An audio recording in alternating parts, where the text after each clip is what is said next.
Xudo aytadi, mendan boshqa hamma yo'q bo'ladi deydi. Hamma o'ladi deydi. Yer yuzida hech kim qolmaydi, hech nima qolmaydi deydi. Ulug'lik egasi bo'lgan faqat men qolaman deydi Xudo. Bitta Xudo qoladi.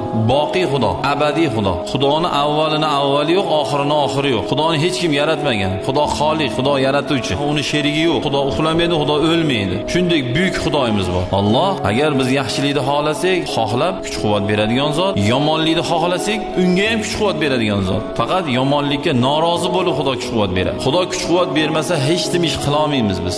Kuch-quvvat bermasa hozir torat qilib baqa kela olmasdik. Agar hozir kuch-quvvat, himmat bermasa turib 2 rakat namoz o'qiy olmaymiz biz. Ya'ni bu degani bizga Xudo sizlar qaysilaring chiroyli amal qilar ekansizlar. Mana hayot Hasanul Basri aytganlaridek, tug'ilgan kuning o'limga qo'ygan birinchi qadaming deydilar. Ya'ni hayot va o'lim buni oralig'i, bu dunyo hisoblanadi. Bugun vafot qilgan odamlar uchun bu dunyo tugadi, ular uchun oxirat boshlandi. Ularga bo'ladigan oxirat muomalatlari boshlanadi.